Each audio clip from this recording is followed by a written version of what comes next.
see. And obviously Druid, I think there was one. I mean, I think if I remember correctly, each player had one class that was good against Druid, but obviously you want to ban out something when it has, 2 out of 3 good matchups against the rest of your deck. So definitely makes sense there. And we do have Murloc Paladin coming out for SleepyShaman, a bit of a surprise here. And it's going to, yeah, it's going to be going against the Warrior of Gudu. We don't know what kind of warrior it is quite yet here with the cards in his hand, but looks like, we still don't know. Probably going to be Patient Warrior, though. The biggest indication is that Jed Corsair, obviously. But Pirate Warrior will be a thing. But yeah, probably not Pirate Warrior. I don't imagine. And Pirate Warrior was the dream there for like a day when I forget which set it was that had just come out. And you're like, it was the one with the new pirate charge card.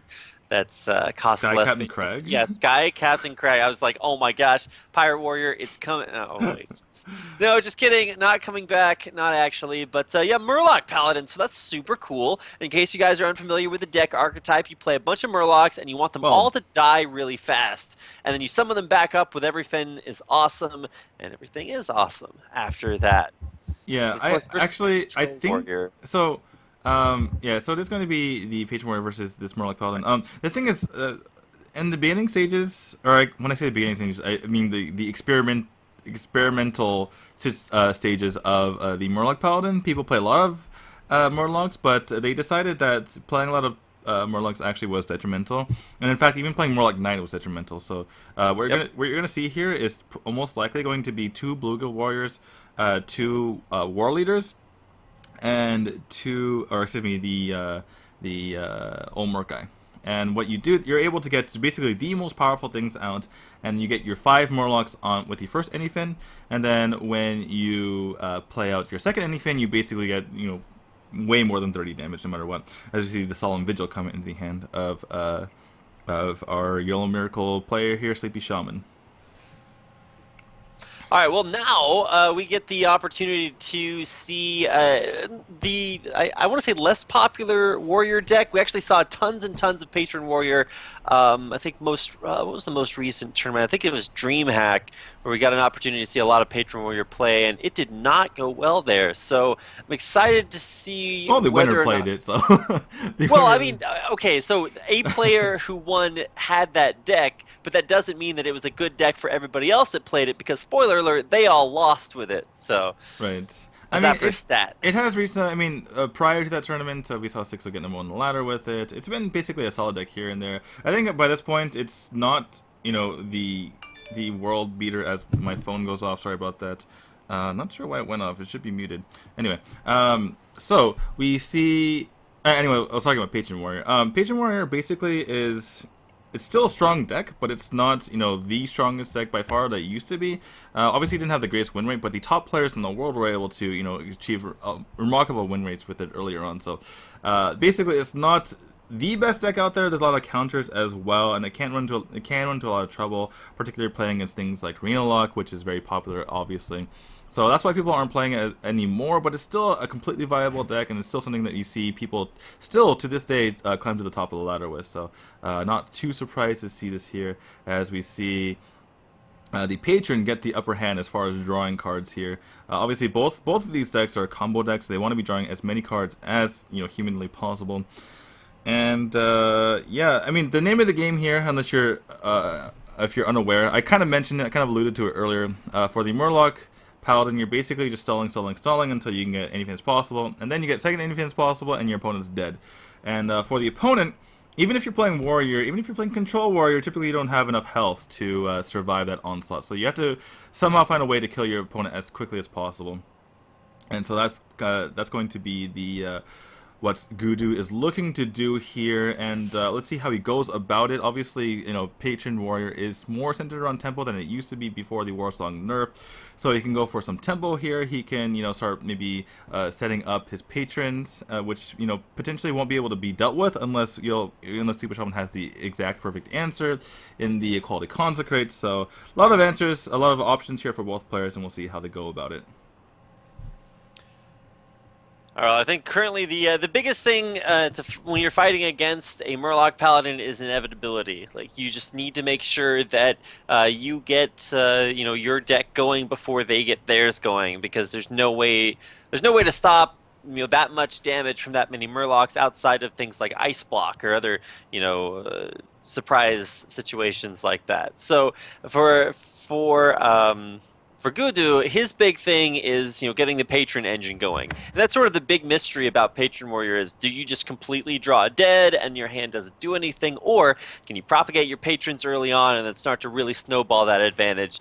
That's kind of the question for every Patron Warrior. And currently, it looks like a few bumps in the road for Gudu as he tries to get that patron engine going. Now he does have a Grim Patron in his hand, but so the next turn, the dream would be you play a patron, you enter rage, and then you get the whirlwind effect off of that. And it looks like, to be fair, SleepyShaman's kind of playing right into that. Yeah, SleepyShaman didn't really want to play the Sludge Belcher because typically it's pretty difficult for Patron Warrior to deal with Sludge Belcher unless they have the Despite on his second charge, which Gudu has right now, obviously.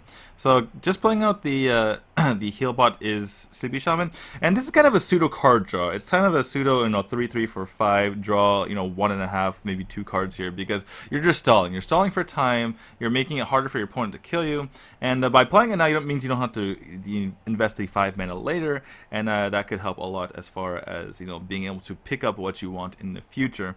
So I like this play by SleepyShaman, realizing he doesn't want to give away the Sludge Belcher, has nothing else really to do. And if you play out the Doomsayer, it could easily get killed off with, just simply a Whirlwind from your opponent. And then they set up their patrons anyway, as he does pick up the equality, does SleepyShaman. By the way, if you guys are, obviously the Chinese characters can be a bit confusing here, so just want to reiterate one more time, and at least a few times during these casts, it is Gudu on the top playing the Patron Warrior, and SleepyShaman playing the Murloc Paladin on the bottom. As far as his equality is concerned, he can start clearing out some of these patrons, but it is obviously a bit painful to do so. I can't really imagine a situation where he doesn't use equality, because it's, you're kind of allowing your opponent to kill you here, or just basically have the ability to maybe propagate your patrons even more, and that could be a death sentence. But it looks like he's going to take a really risky line here and go with the Doomsayer and the Sludge Belcher. Perhaps he's waiting to potentially use lay on hands, and then hopefully he picks up Consecrate, and you can use Equality Consecrate, or even Pyromancer Equality Rapid. Yeah, Pyromancer Equality, anything like that. And that's one thing that's pretty prevalent in Murloc Paladin, just infinite board clears. So you've got all of those options. I have seen them shy away from Pyromancer, maybe in some decks where they cut that, but you really can't do without enough board clear in Murloc Paladin. Like that's kind of your bread and butter. That's what keeps you from getting behind on board, where you're searching for all of your Murlocs. And that's what makes Murloc Paladin maybe a little bit of a lower tier deck, is that there are a lot of situations in which it's very inconsistent, and of course some of those issues still exist for Gudu and his Patron Warrior. I was looking for the name there. But he's managed to get a nice board out there. He's getting tons of armor back from it. He's got a very strong Frothing Berserker, which now doesn't have charge, but it's still very strong and threatening. Unfortunately, not a whole lot threatens the Doomsayer until you actually just execute it, and then you're like, whoa, wait a second. So now we've got the percentage chance up there of drawing the Pyromancer. Is it good? No. It's not good enough, unfortunately. It picks the Warrior, unfortunately, and SleepyShaman's actually going to clear his own 1/1s here, but in the meantime, going to be able to clear his opponent's board as well, which is obviously a more important, thing that happened that turn. So didn't even need the Pyromancer. Screw you, graphic on the screen says SleepyShaman. I got my own board clear right here. You said there's 100% chance of the opponent having the unstable ghoul out on the field. Absolutely. So yeah, he loses 3 1/1s, but he gets the board back, and he's in a great situation. Downside is he gave his opponent a bunch of armor, but in Murloc Paladin, eventually that just doesn't matter. However, one downside And I'm forgetting the name of the exact paladin card that they use to do this, but you do need a lot of card draw, and so that is should be what he's looking for, because you have to not only get your Murlocs out on the board, you have to kill all your Murlocs, and then you have to draw into your anything is awesome, or anything is possible. Anything and everything is possible and awesome. We'll just go with that one. Anyway, so looks like Shaman, or excuse me, SleepyShaman is going with a bit of an aggressive play here. He didn't just trade in his Murloc or his War Leader and his Murkai, because he knows that there's no real way to transform the minions from warrior, or entomb them, or do basically hex, basically take them off the field in any shape or form. You can't even silence them. Basically, as long as they die, they come back with the anything. So I like this play from SleepyShaman. Obviously, there are always going to be targets with that Elder Peacekeeper, almost no matter what. But I like him putting the aggression on here, and basically just buying him a turn. He needs to get the tempo here so that he can lay on hands next turn. You don't want to be lay on hands when your opponent has the board lead. So Right. I really like this play by him. Card I was thinking of earlier is Solemn Vigil, that a lot of times you'll see, because you're killing all the minions on the board anyway with big board clears. A lot of times that'll just give you a free 2 cards. From that, so you'll see that a lot of times in there. But yeah, still need to see those anything can happens pop into the hands here. Now that we're drawing on towards turn 10, this is really when the Murloc Paladin needs to kick into high gear. Otherwise, we're going to start to see maybe even the next round of patrons come out there. However, if we are clairvoyantly, looking into Gudu's hand, he doesn't have a whole lot, and he certainly doesn't have any way to propagate patrons right now. So sort of the clock is ticking for both players. Wow. Like, how are they going to deal? How are they going to win the game? Because they have very specific ways to win the game. Right. Well, SleepyShaman just got a lot closer to winning the game by going with that lay on hands first. He was considering maybe using the Pyromancer. We had a bit of a skip in the game there. Apologies for that. But was able to go with that, and then was able to trade both of his minions in and get a 2-mana Solemn Vigil, which was absolutely amazing for him. So he draws a total of 5 cards that turn. Well, 4 overall if you consider Solemn Vigil. It's a bit of a cycle there. But yeah, he gets closer and closer to all of his combos, picks up a Bluegill Roar, picks up an anything. One thing is that Gudu has a pretty high life total right now, so it's almost impossible for SleepyShaman to win with one anything. That said, the second anything will be almost certainly death there, so I would definitely favor SleepyShaman at this moment in the game. As Gudu, he's going to play down that Loatheb to prevent anything crazy happening here.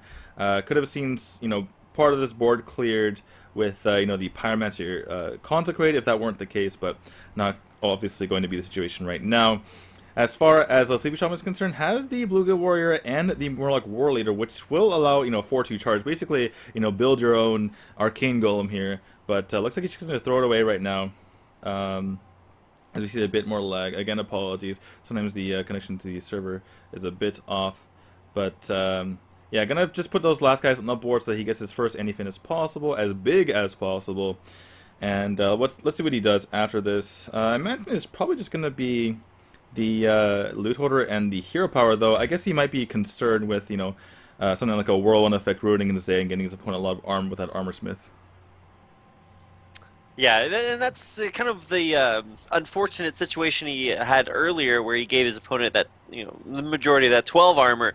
It's the same exact situation through an Armor Smith. So just going to set up the board, and ideally he hopes that all of these Murlocs die. He actually kind of needs them to for that anything to be very, very strong.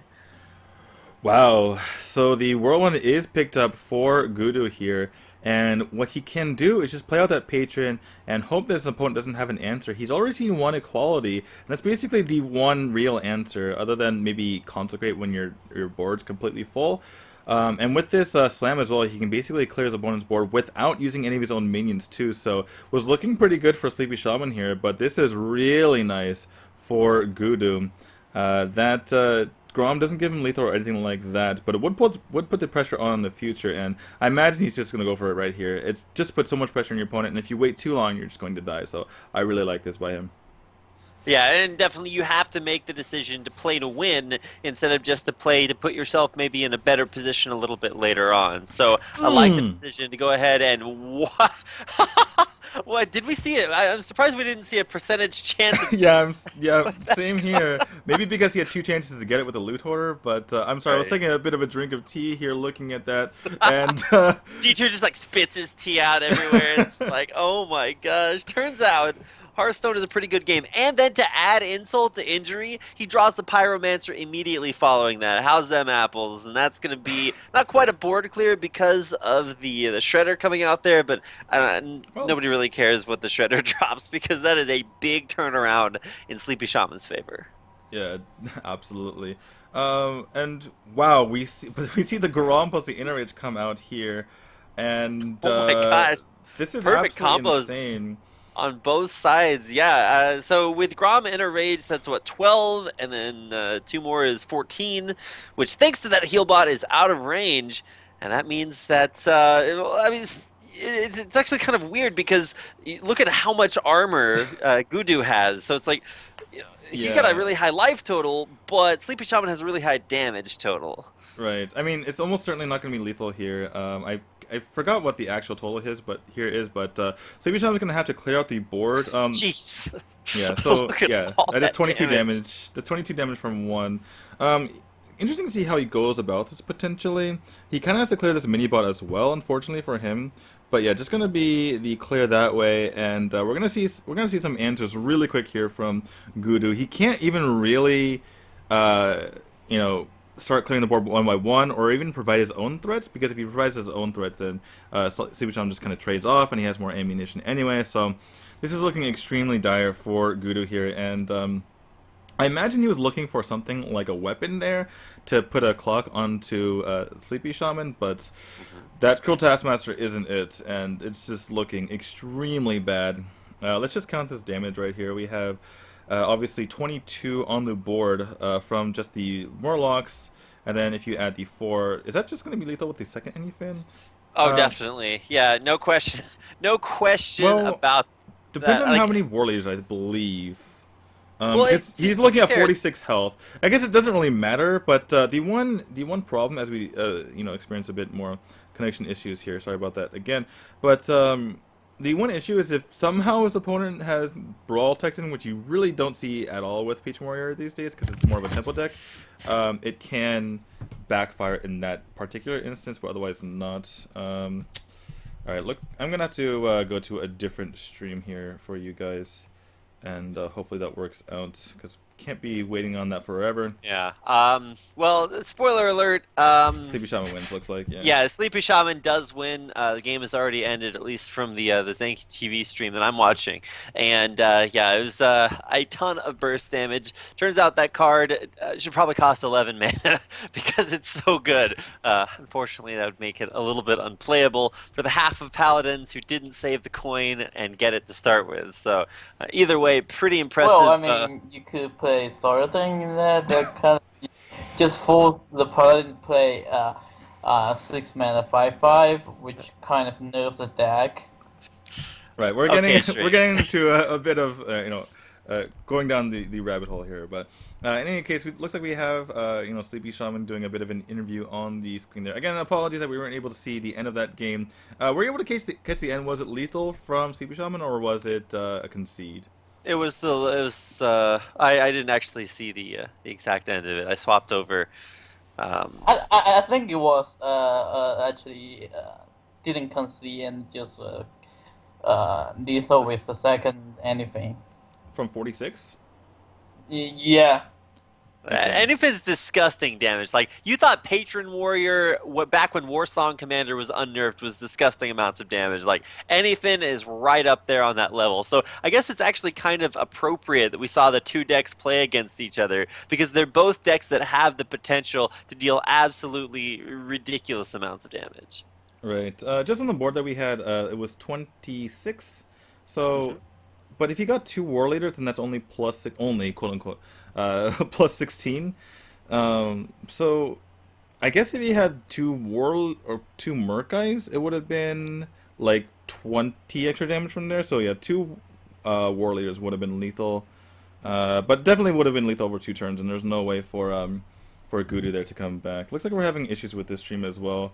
Again, apologies for all this. This is kind of difficult to keep track of. Should we? I wonder if we should stick with Panda or go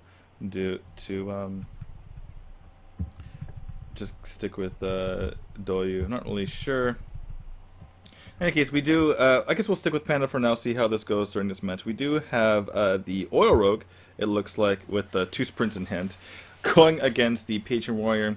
This is kind of an even matchup, to be honest. Even though, I mean, the conventional wisdom at the very beginning of Patron was that, oh, Oil Rogue has, Blade Flurry, so you can't Patron, so Oil Rogue wins, right? As we see more pandas on the screen. But then people realize, oh, you can just OTK with the Patron Warrior, and then now since the Patron Warrior, since Warsong's been nerfed, obviously you can't OTK anymore, so it's like, oh, Rogue has the advantage. But then you start realizing how the Patron Warrior works, and that it, deals with using its tempo, and all of the tempo options that it has, on top of the fact that you can Patron, and maybe the Rogue possibly doesn't have both of its Blade Flurries in time, and it turns out this match is actually pretty even overall once again. All right, well, one way to deal with Patron Warrior is to prevent them from drawing cards. So getting rid of that Acolyte early, that's a good way. It still does draw 1 card, but also another thing you don't want to do against Patron Warrior, if you can help it, is damage their face, because that's just another card off of Battle Rage a little bit later on. And if we look in the hand, we'd see 1 Whirlwind effect. There's no Inner Rage, so at least that's good. It's a big card to have to start propagating patrons in there too. So, of course, on the other side, what does SleepyShaman have to do to make his Oil Rogue work out? Well, he's got to get a lot of cards too. You can already see Prep Sprint in the hand, which may be what he goes for on this next turn, but he needs to make sure to not overdraw himself. Yeah, definitely.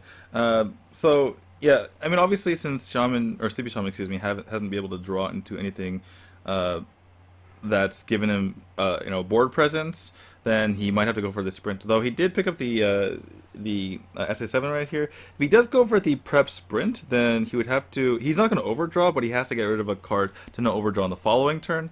So that might lead him to decide to just use his backstab plus SA7 agent. He could also just use the Phantom Knives, but then once you're in that situation, you can't really use sprint ever. At least for the next few turns, unless you just dump your hand for no real reason. So I do like this play by SleepyShaman, just playing out the SI7 and the backstab. And now it makes his next turn much easier. You just go prep sprint, you don't have to play anything out just for the sake of playing it out, and you're good for the future. Right, so it definitely feels a lot better, man, to make sure to make that play. There were a couple of them, but better to just play with what feels a little bit smoother. So prep sprint's going to come out. He's going to get the oil that he needs. And does he draw into a second preparation? No, but he does get another deadly poison. And so we're starting to see some disgusting damage come into the rogue player's hand. You deadly poison, and then you you deadly poison, and then you'll play the oil, and then if he does he actually, yeah, okay, so he doesn't have a blade flurry, but that is that's going to be a lot of damage, especially considering that he has a surviving minion on the board for the oil. Yep, thank you very much for the radio cast, because we're having connection issues right now with both of these streams, unfortunately. Looks, I'm just going to go to the Panda one, because the Douyu, at least this one, even though we have to deal with the Panda jumping up and down a few turns for a little while, it eventually comes back, whereas the other stream just kind of goes down for several minutes at a time. So we're going to go for the lesser of 2 evils here. Unfortunately, I have to deal with the Panda for a while. And you see what Rapid was referring to before, as far as what was picked up off of that sprint. And now we're in a kind of just a back and forth game here. Obviously, Gudu has less cards, but he has pretty impactful cards with that patron, which can be actually activated right now. They might be afraid of something like a blade flurry, or I should say, on top of that, he has execute, which is a pretty good option as well. So the quality of cards definitely goes in the favor of Gudu. However, SleepyShaman does have a second sprint if ever he needs to re-up as far as the cards are concerned, and This is really frustrating. When the panda comes up, it shouldn't really unmaximize the screen. I'm sorry. That's kind of frustrating. In any case, looks like we... I'm sorry, what did I miss there? I don't think you missed really too much. He's just working on clearing the board, just trying to make sure that he limits card draw too. But it's just a spell power empowered blade, or not blade flurry, but a fan of knives to go ahead and clear things out. And now still trying to get a minion to stick so that he can, go for big oil turns upcoming. And he could also probably use a preparation as well to really get the big burst damage combos out, but still haven't seen the second one come into hand. Yeah, the second prep would actually be pretty huge as far as what the damage that you're mentioning here. With double tinkers and double eviscerate, that is an insane amount of damage. So that'll definitely be something that Sleepy Shaman looks to draw here. The following turn, he'll have 8 cards in hand, so he can't actually go for blank sprint, unfortunately. And as far as Gudu is concerned here, sorry about that. As far as Gudu is concerned here, as we have the panda returning, there... Okay, this is getting really frustrating. I'm sorry, guys. Anyway, we see the Big Game Hunter come into the hand of Sleepy Shaman, which is obviously a card that's very important with dealing with both Dr. Boom and the Gromish Hellscream in the hand of Gudu. So that's good for him going forward. So a pretty standard turn there from Gudu. Just uses his Cruel Taskmaster to get rid of the Bloodmage Thalanos, which can be pretty annoying with that spell damage. Puts down the Frothing Berserker as well. Gets the plus attack utilizing the Cruel Taskmaster, and finally puts an Armor Smith on the board. Pretty mana efficient, doesn't really waste any cards, and so that ends up working out for him. I'm glad that Sleepy Shaman went for the opportunity to clear off that Frothing Berserker, because of course he's also dealt with the Frothing Berserker from earlier. Just say, hey, let's go ahead and clear out some of these win conditions, because there's really only 5. There's 2 patrons, 2 frothings, and a Grom.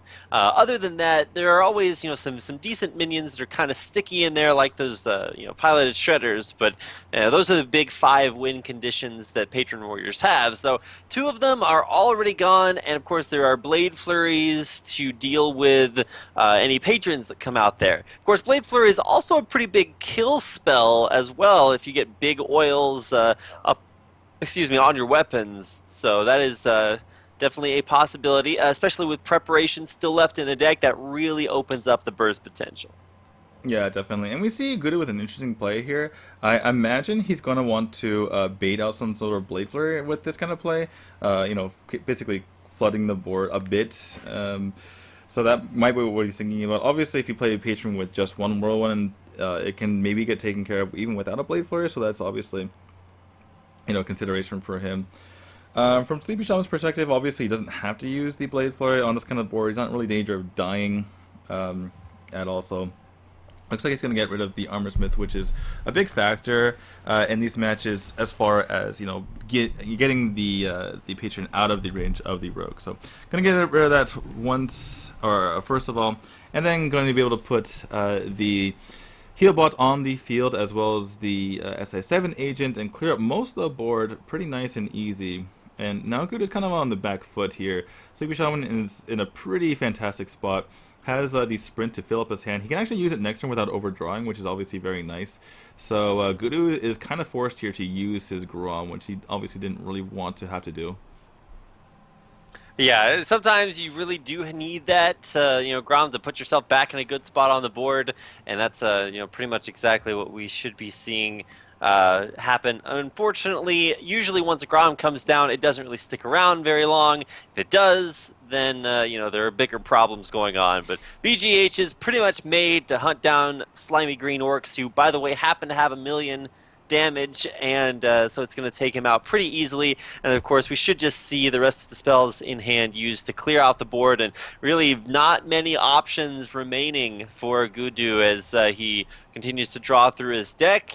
The patron in hand is going to have to be one of them that works, and he does have a couple of Blade Flurry, of flurry effects, let's just call it that, to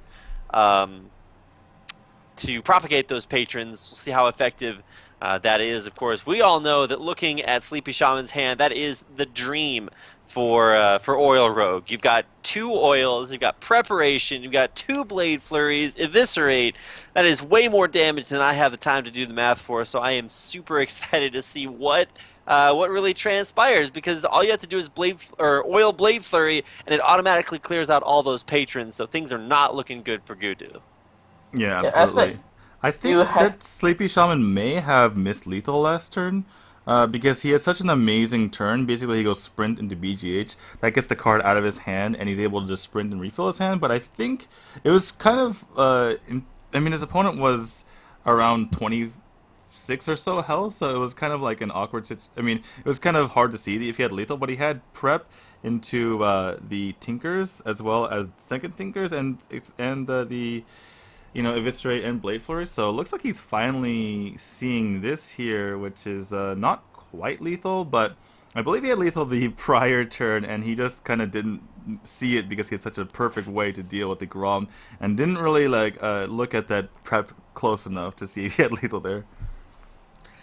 Yeah, I mean, to be fair, at some point you really just need to make sure that you go with the safest play. So maybe that's what he was thinking of. He's just like, hey, let me make sure that this is the smartest play. However, you definitely have to keep an eye on lethal there as well, so that you don't miss that. But yeah, probably probable to see that as lethal. And even still, I mean, this is sort of going through formalities for Gudu. He's like trying to clear out the board, trying to not take as much damage as possible. But unfortunately, it does not look like it's going to be super possible. And that's actually a really, really good minion to get, because you can, blade flurry. You can. Use your sharp sword oil on it. Unfortunately, both of them are gone, but you still get the idea. It's not looking good for our heroes. Right. And if our heroes are Gudu. Yeah, or if our hero is Gudu. Gudu was in an interesting spot there. He had to play the Unseeable Ghoul just to prevent lethal on board. But unfortunately, there's Blade Flurry in hand, and Gudu had to be kind of expecting that. You've seen 2 sprints already and not a single Blade Flurry. So game 2 is going to be going to Sleepy Shaman, and he is 1 game away from advancing to the winner's match to go against Zoro. Wow, yeah, and Zoro, of course, completely deserving of being in that winner's match. Really excited to see how that player progresses throughout the tournament, not just because he has been in some of the biggest tournaments internationally that Chinese players have ever been in, going to represent China at BlizzCon. So I'm excited to see how resilient that experience pays off, or if guys like Sleepy Shaman are really the ones to bring maybe a little bit bolder deck choices, but some exciting ones, to be fair. And yeah, if I had to pick one player this tournament to run Murloc Paladin, Sleepy Shaman would definitely be it. And I mean, we've seen it work once already, so we'll have to keep an eye on that deck further on in the tournament, if, and that's a big if, Sleepy Shaman does advance. I kind of like his choice of bringing Murloc Paladin to this interesting format, that being obviously the best of 5 conquest with a ban, because the reason why Murloc Paladin isn't quite at the top of the tier list, if you will, is because there's just too many decks that beat it. And if you can just take away one of those decks, it starts being really good. It's a very good deck against Reno, because they obviously just can't finish the game up before you kill them. And there's a lot of decks kind of like that as well, including Patron Warrior, including Control Warrior. That ends up working out really well for the Murloc Paladin. So I'm really interested to see how Sleepy Shaman does going forward with this Murloc Paladin deck, particularly since he's able to ban out, sometimes half and sometimes all of the decks that are usually favored in that matchup.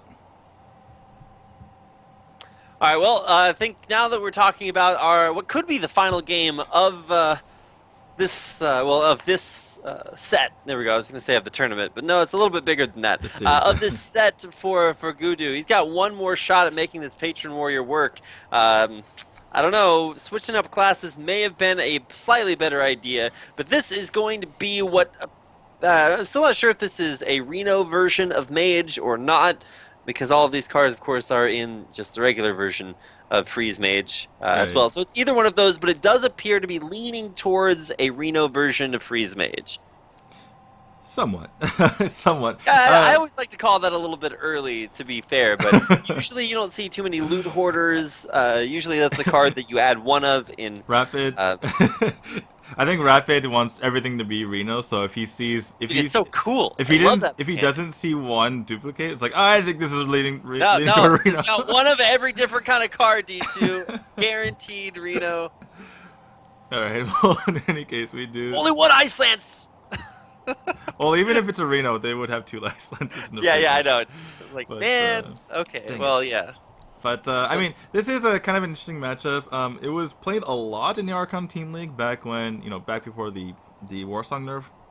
Obviously, there's more cards that are more difficult to deal with, like this Pilot Shitter that we see come out for Gudu here that are difficult for Freeze Mage to deal with.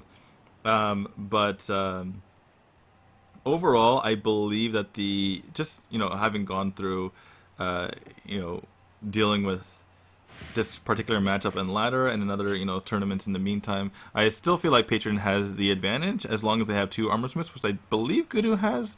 I haven't been paying that much attention to the exact cards in his deck because they've been pretty standard, but I believe he has two armor smiths. So as long as you have two armor smiths, you're able to do basically the same exact strategy that you used to be able to do with Patron Warrior, and that is just to go to fatigue and get a ridiculous amount of armor by using those armor smiths and using several whirlwinds along with your patron.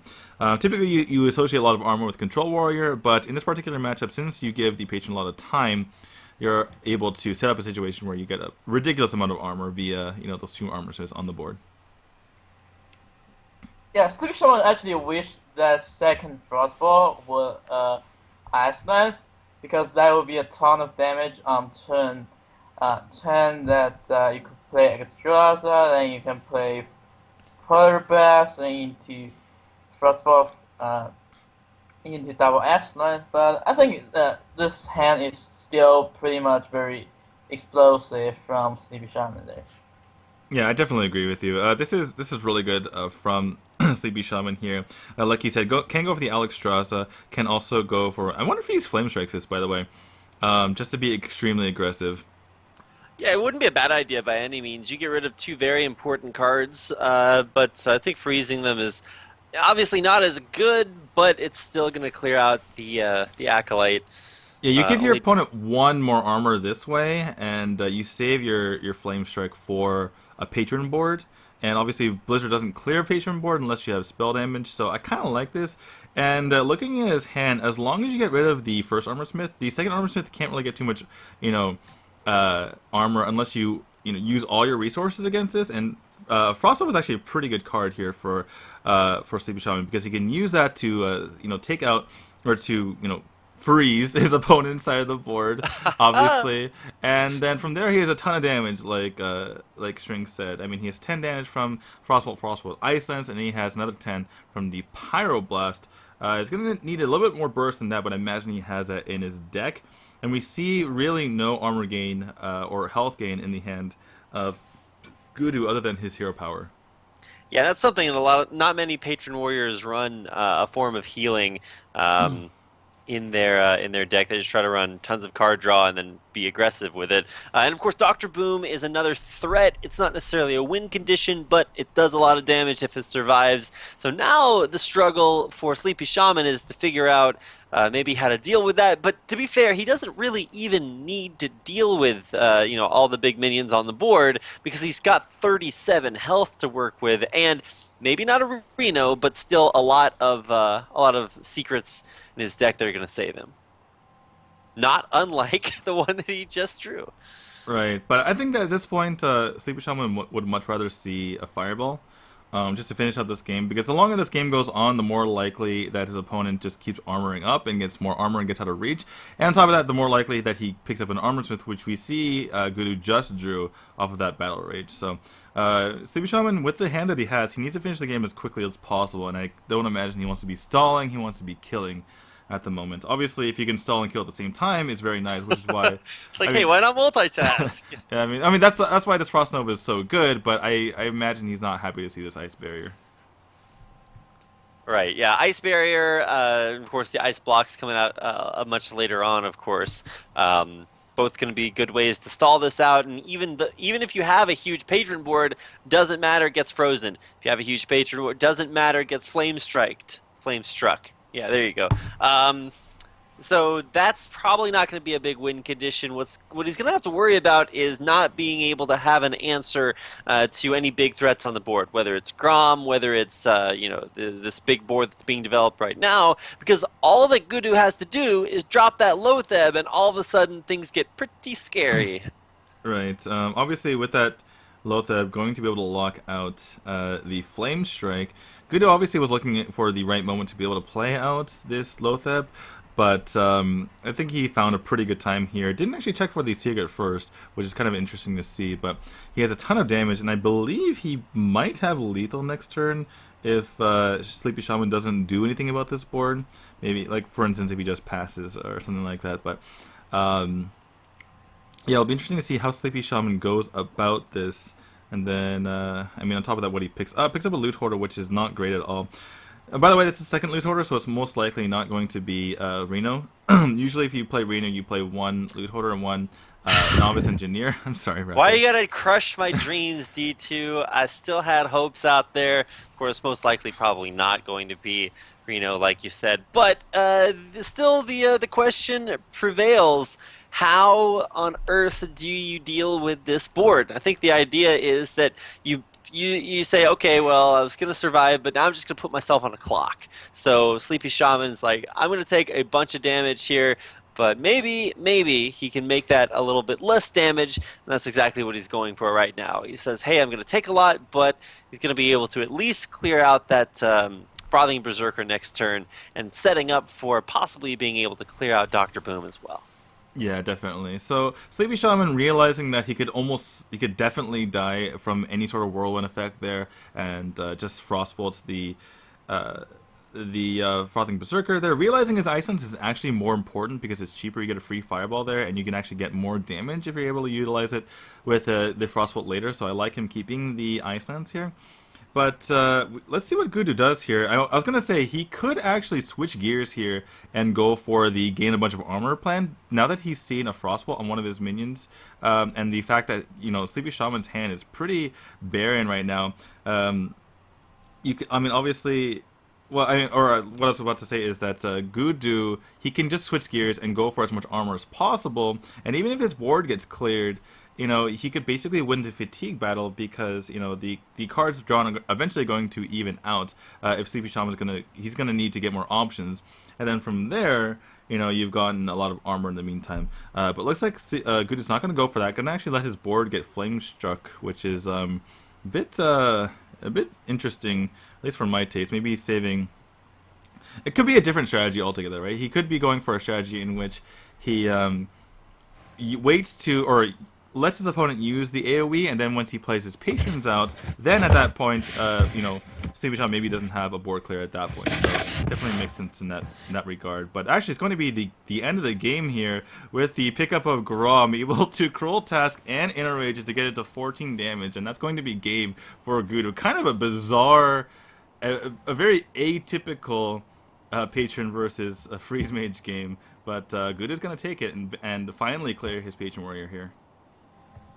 Yeah, and turns out with no patrons, Patron Warrior doesn't really live up to its name very well, and a deck that has some consistency issues, especially because I think one of the things that makes Patron Warrior kind of vulnerable is that everybody knows exactly what their goals are playing against that deck. And to be fair, that's true for a lot of different decks, but sometimes there are changes and tweaks, maybe different play styles that you can go for, either just individually or within the deck, that add a little bit more flexibility. But for Patron, it's kind of rigid, and if they don't work out, all your opponent has to do is just kill these 5 cards and you win. Now, granted, sometimes that's very difficult with patrons, but sometimes it's very easy, like we saw in this game.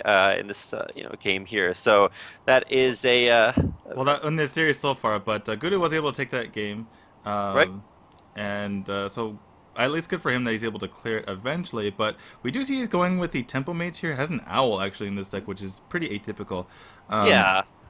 But yeah, going to be the Freeze Mage versus the Tempo Mage. This is Freeze Mage favored, but it's not as bad as something like Mech Mage versus the Freeze Mage, because you're able to get, sometimes you can basically tempo your opponent out of the game, which sounds, I mean, obviously that's the name of the Tempo Mage, but it's usually something that you can't really do to Tempo Mage or Freeze Mage too much, particularly with the more aggressive deck.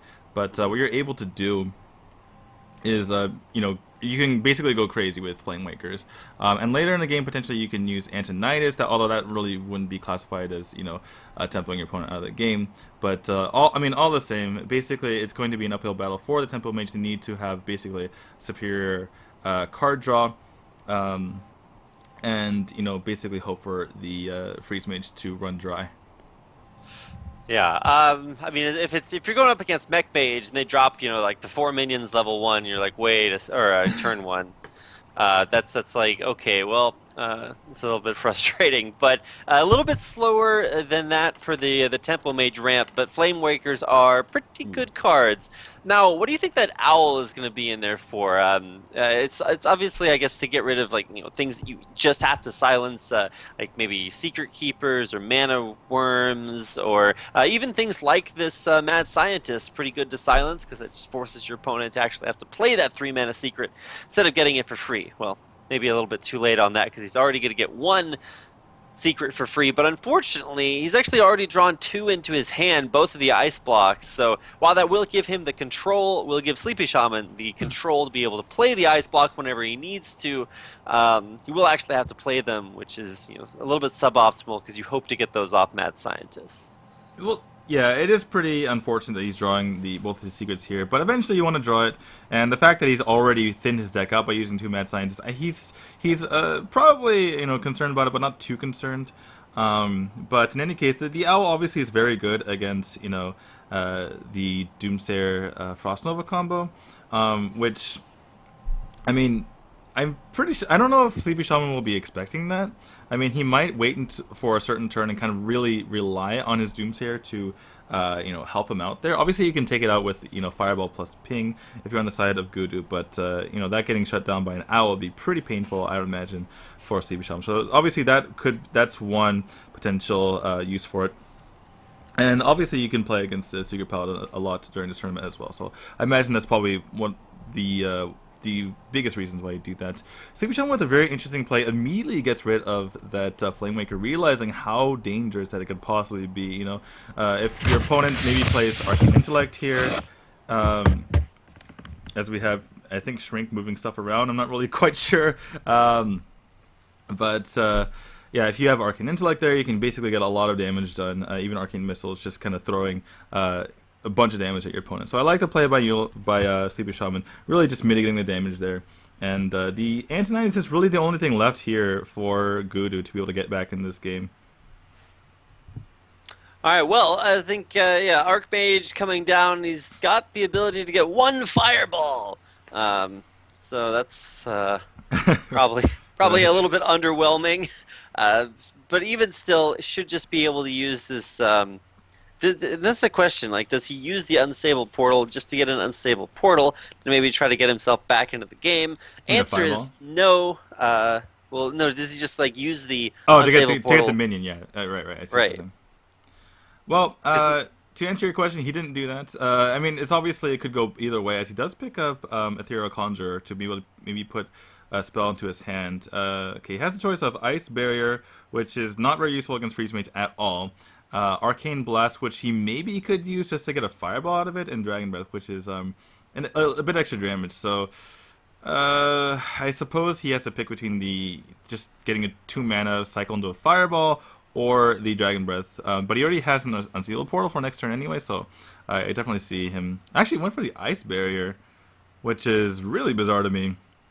Things don't actually attack in Freeze Mage. Yeah, I don't. Ice Barrier does not stop you from dying to Pyroblast or dying to fireballs chained at your face. So I don't know about that. I suppose if he gets Alexstrasza, he can ignore it for a turn, and that's pretty powerful. Because I mean, ignore it in the sense that he doesn't need to deal with it while killing his opponent. He doesn't need to worry about the fact that it's going to do 8 damage to his face because it's nullified. That could be one consideration. But in any case, Dr. Boom picked up by Gudu here. Maybe I spoke a bit too soon earlier when I said that he was running out of steam, because now he has Antonidas plus, the ability potentially to, just chain fireballs if Sleepy Shaman can't deal with it. And then on the back of that, he has Dr. Boom. So all of a sudden, this is kind of turning into a game. And the Death Lord is pretty nice here. It's nice for a variety of reasons, actually. Because he might just pull something like Alexstrasza here. He might pull, an Antonidas that he just kills off. Obviously, Thorson wouldn't be the greatest either. So kind of nice to get that Death Lord in this situation. Definitely, just because it gives you so much more just control over the board. You're just like, hey, you got to get through this to do anything, and plus, now that does mean that maybe there's a temptation to hit the not only the Death Lord with minions, but maybe also his face with minions, and of course that'll give him that extra armor. But still a pretty big, pretty scary board to deal with.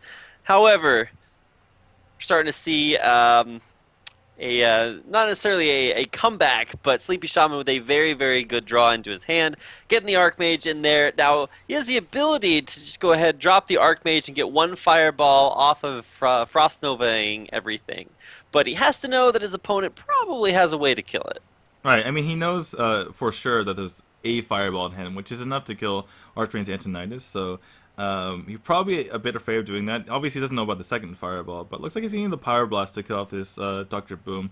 If he didn't go for the Archmage Antonidas with the Frost Nova, that was basically his only real turn. Kind of a slight misplay here, not going for the card first, but realizing after he made the Power Blast play that he needed to basically cycle at this point. That definitely makes sense.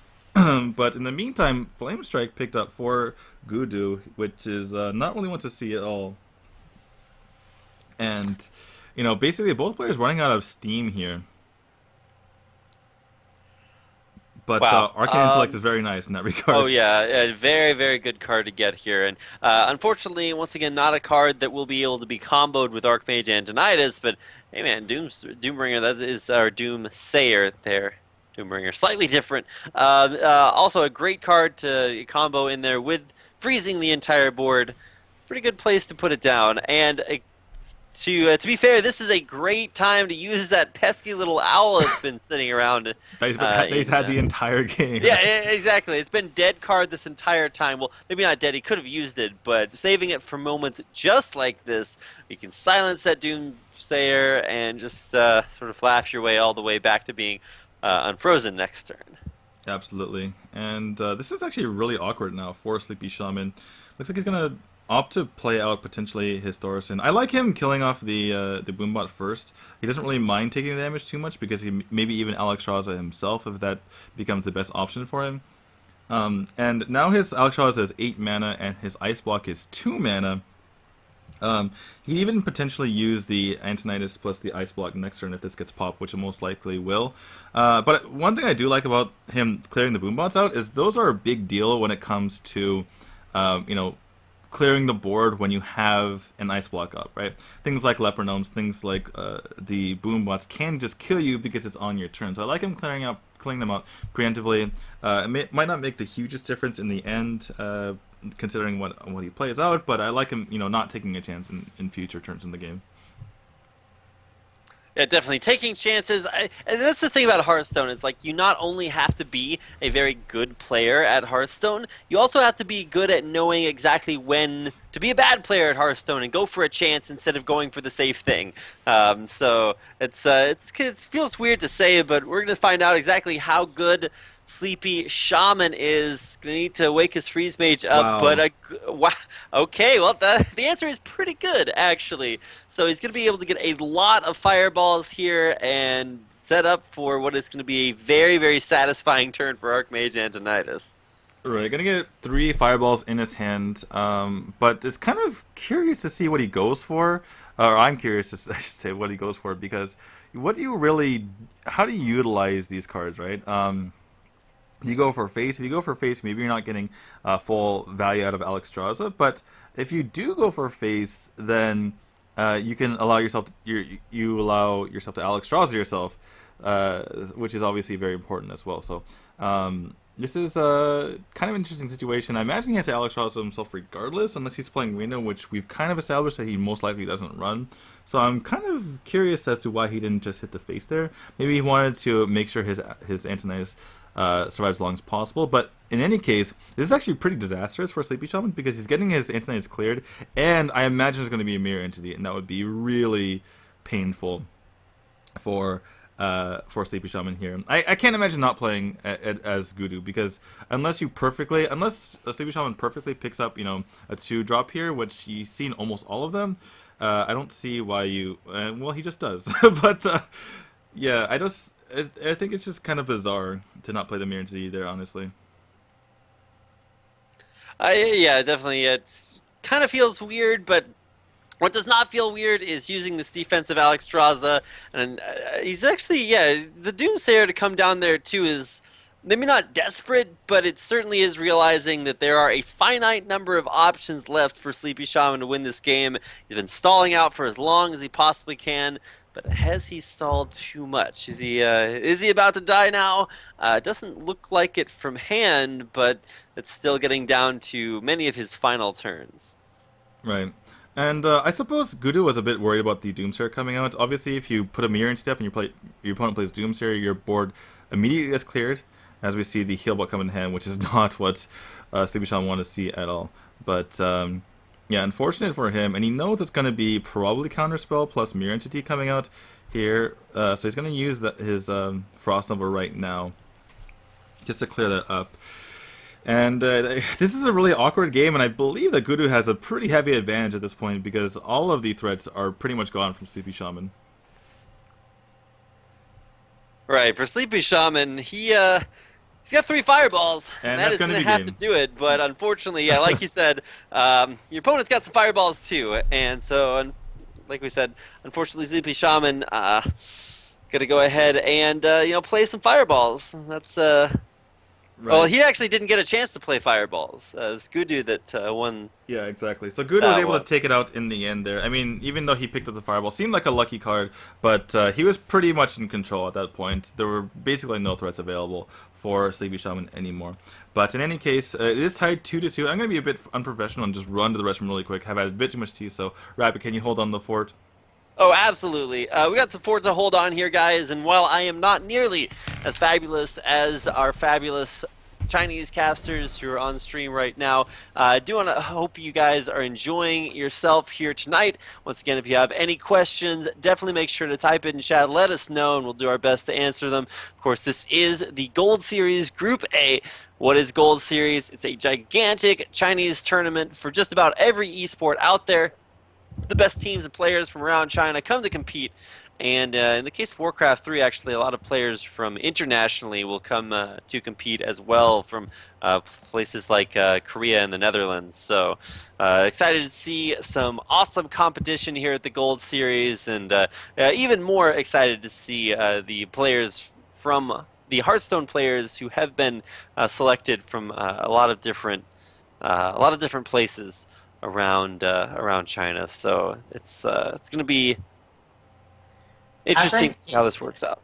Yeah, I think this might be Hanok from Gudu there because he is this is actually Malilok. Oh my gosh, alright. Well, Malagos, Warlock, Dragonlock, whatever you want to call it. It's the same idea. You play Malagos, you kill your opponent with 1,000,000 damage for not a whole lot of mana. And that's going to actually be pretty exciting because I have not seen that deck in, I don't know, a pretty long time. And I wouldn't say it's necessarily popular by any means, but it's still interesting to see it being brought there by Gudu as sort of his last-ditch effort.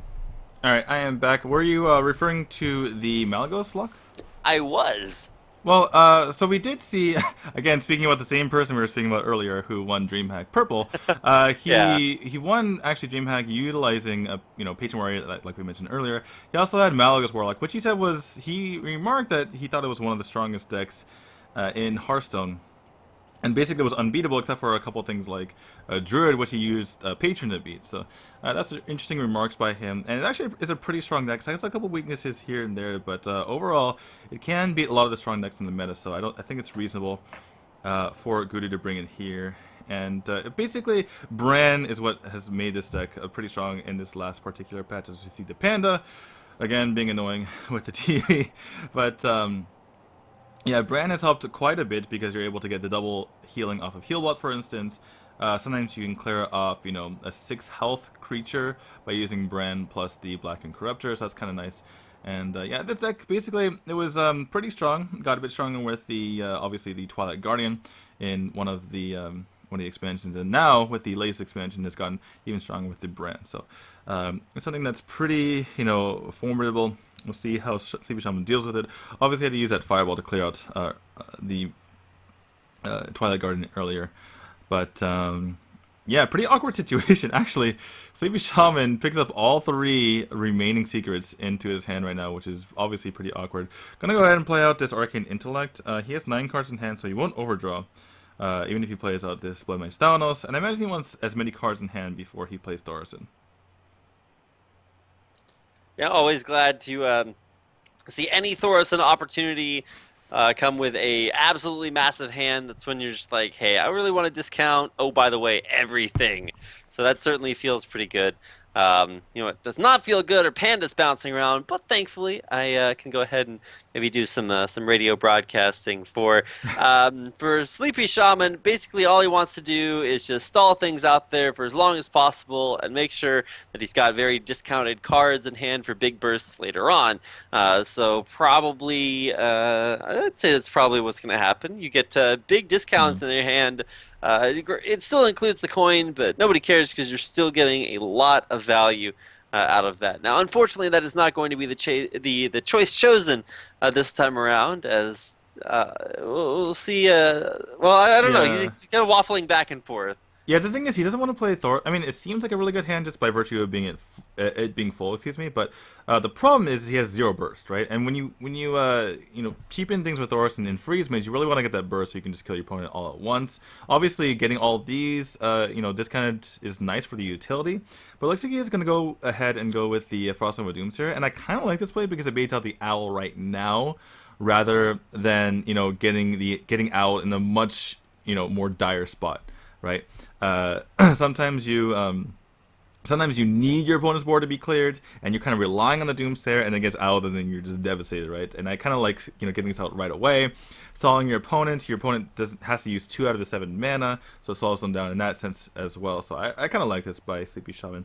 One thing to keep in mind is that we could actually see Bran plus Loatheb, and that increases the cost of spells by 10, which means you can't play anything, which is actually kind of a big deal sometimes, because a lot of times you don't really want to play Loatheb on your opponent's turn 8 because they can play a 3-mana spell. And some of the 3-mana spells are really powerful, like Secrets and like Frost Nova.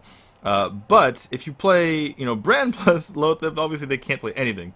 So that might be something to look forward to in the future. Though I imagine he might wait and you know, wait to use that card, that being Bran, for the heal bot later on.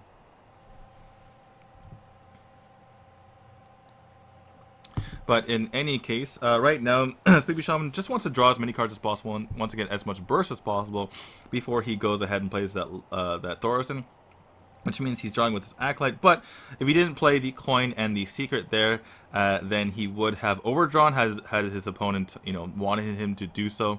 So puts him in a spot where himself in a spot, excuse me, where that's not going to happen. And actually going to be a Bran plus a double card draw off of this Azure Drake. Picks up the heal bot as well, which is very, very important for him. And this Bran is very, very threatening here for SleepyShaman. He's going to need to take out this Bran right away. Doesn't want double healing coming for his opponent.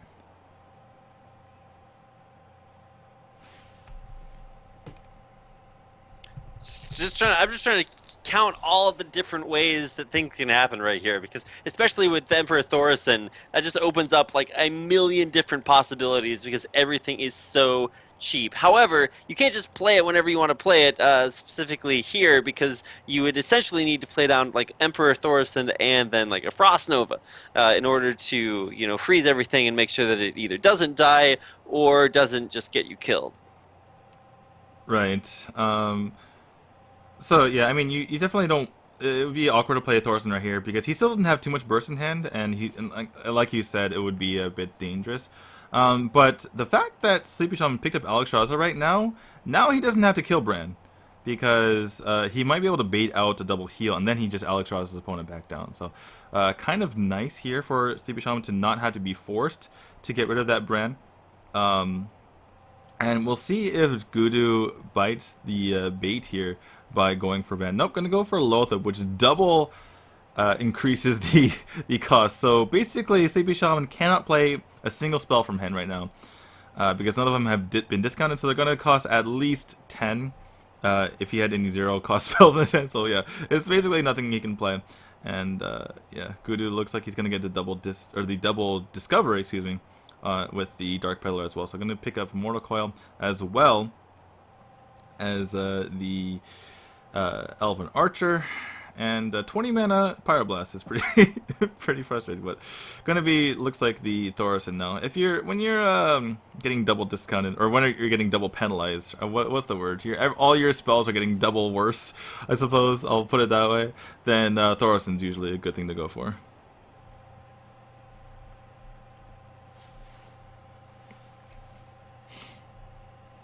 So he discounts a lot of his cards. Obviously, he's still only that one piece of burst. I mean, he has the second piece of burst in that Pyroblast, which, to be fair, can be used with that Frostbolt. From Gudu, he might be able to proc the Ice Block here. Let's see what he has. He has 10, 13, 18, and then he has a 9 from Malagos Soulfire. But he could also just use...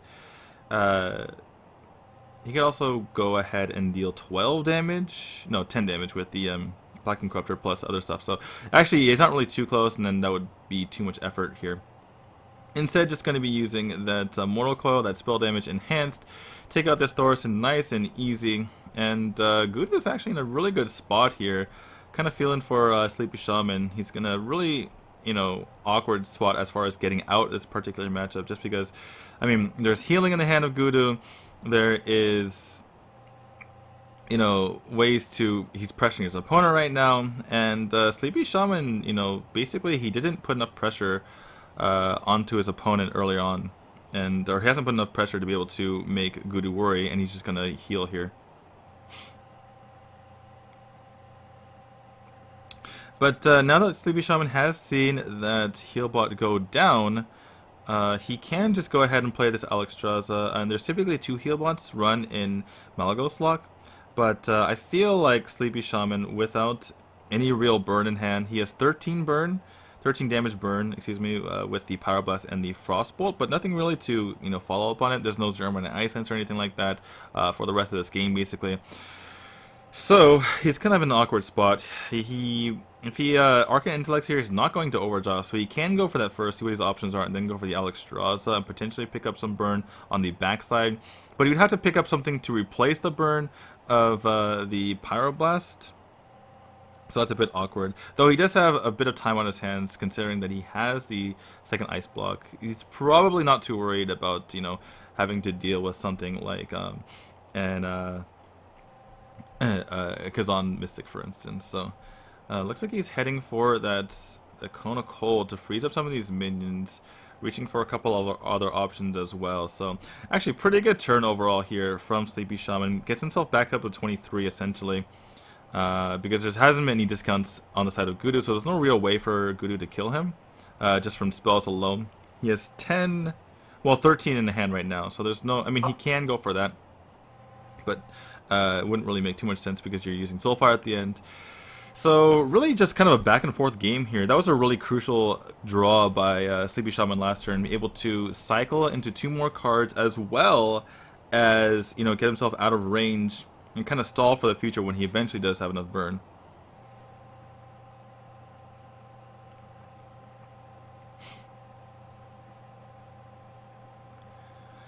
In any case, for Sleepy Shaman, he is just going to play out that Malagos, which is, now that I think about it a bit more, is a pretty interesting, or a pretty nice play, honestly, because it's extremely hard for, Sleepy Shaman to deal with this.